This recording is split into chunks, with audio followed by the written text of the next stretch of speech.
അംബാസമുദ്രത്തിൽ കടലുണ്ടോ? ഏതൊരു സഞ്ചാരിയെയും കൊതിപ്പിക്കുന്ന പേരാണ് അംബാസമുദ്രം. കാറ്റുപിടിക്കുന്ന കരിമ്പനകളുടെയും കതിരു വിളയുന്ന പാടങ്ങളുടെയും നാട്. താമ്രപർണി എന്ന സുന്ദരി നദിയുടെ ദാനമായ അംബാസമുദ്രത്തിലേക്കുള്ള ഓരോ യാത്രയും വേറിട്ട അനുഭവമാണ്. കല്ലിൽ കൊത്തിവച്ച ശില്പങ്ങളിലൂടെ നൂറ്റാണ്ടുകളുടെ ചരിത്രം പറയുന്ന ക്ഷേത്രാങ്കണങ്ങൾ ഏറെയുണ്ട് ഈ തമിഴ് പട്ടണത്തിന്. ഈ യാത്ര അംബാസമുദ്രത്തിലെ ഫിലിം ഷൂട്ടിംഗ് ലൊക്കേഷനുകൾ തേടിയാണ്. തമിഴ് സിനിമകളിൽ ഇടം പിടിച്ച അതിസുന്ദരമായ ലൊക്കേഷനുകളിലൂടെ അംബാസമുദ്രത്തെ അറിയാം. വേറിട്ട വഴികളിലൂടെ സഞ്ചരിക്കണം എന്നാഗ്രഹിക്കുന്നവർക്കും സ്ഥിരം ലൊക്കേഷനുകൾ മാറ്റിപ്പിടിക്കണം എന്നുള്ളവർക്കും അംബാസമുദ്രത്തിലേക്ക് വരാം. അതിരാവിലെ കൊല്ലം, പുനലൂർ, ചെങ്കോട്ട റൂട്ടിൽ ഡ്രൈവ് ചെയ്യണം.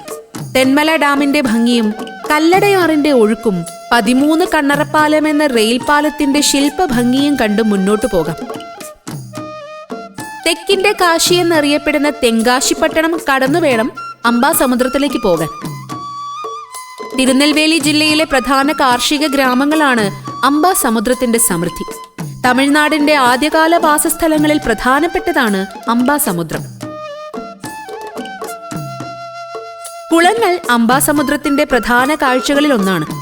രാജരാജ ചോളന്റെ കാലത്ത് നിർമ്മിക്കപ്പെട്ട ഒരു കുളത്തിന് ചോളസമുദ്രം എന്നാണ് വിളിക്കുന്നത്. ആ രീതി വെച്ച് നോക്കിയാൽ വലിയ കുളങ്ങളെയാണ് സമുദ്രം എന്ന പേരുകൊണ്ട് ഉദ്ദേശിക്കുന്നത്. ആമ്പലുകൾ നിറഞ്ഞ കുളം എന്ന് അംബാസമുദ്രം എന്ന പേരിന് അർത്ഥം കൽപ്പിക്കപ്പെടുന്നു.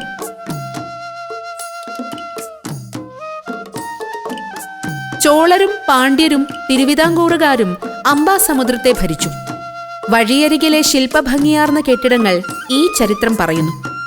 അംബാസമുദ്രത്തിൽ ഇഷ്ടം പോലെ സിനിമകൾ ഷൂട്ട് ചെയ്തിട്ടുണ്ട്.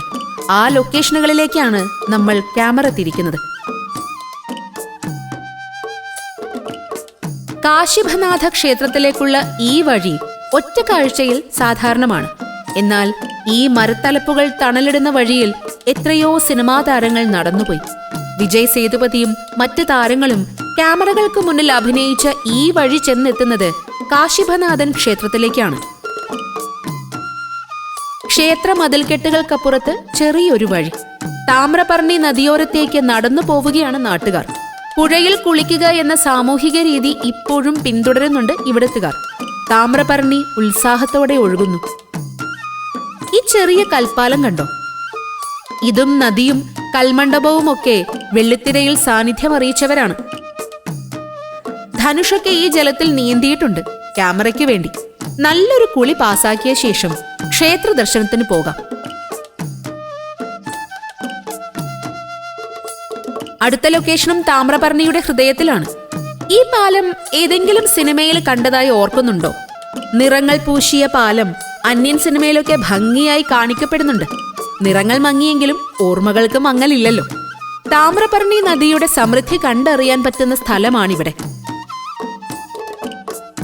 അംബാസമുദ്രത്തിൽ നിന്ന് 5 കിലോമീറ്റർ മാറി സ്ഥിതി ചെയ്യുന്ന പുരാതന ക്ഷേത്രമാണ് ബ്രഹ്മദേശം.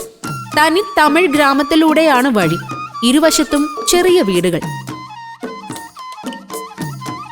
നൂറ്റാണ്ടുകളുടെ പഴക്കമുള്ള കരിങ്കൽ നിർമ്മിതികൾ. അവയെല്ലാം അവഗണിക്കപ്പെട്ട് കിടക്കുന്നു. ക്ഷേത്രം പുനരുദ്ധാരണത്തിലാണ്. ഗോപുരത്തിന് മുന്നിൽ അഗ്രഹാരങ്ങളുടെ നിറവൈവിധ്യം. ഇവിടെ പല മലയാള സിനിമകളും ഷൂട്ട് ചെയ്തിട്ടുണ്ട്. നടൻ മുകേഷിന്റെ പകൽപൂരം സിനിമയിലൊക്കെ ഈ സ്ഥലങ്ങൾ ഏറെ വന്നിട്ടുണ്ട്. കാലത്തിന് മായ്ക്കാനാകാത്ത അഭ്രപാളികളിൽ പതിഞ്ഞ കാഴ്ചകൾ മാത്രമല്ല അംബാസമുദ്രത്തിലുള്ളത്, മറിച്ച് കാലത്തെ വെല്ലുന്ന ശില്പ വൈവിധ്യമുള്ള ക്ഷേത്രങ്ങൾ കൂടിയാണ്. കാശിഭനാഥ ക്ഷേത്രവും ബ്രഹ്മദേശം ക്ഷേത്രവും ഇവയിൽ ചിലത് മാത്രം. താമ്രപർണി നദി ഈ കഥകളെല്ലാം കേട്ടുകൊണ്ട് ഒഴുകിക്കൊണ്ടേയിരിക്കുന്നു. Travel notes.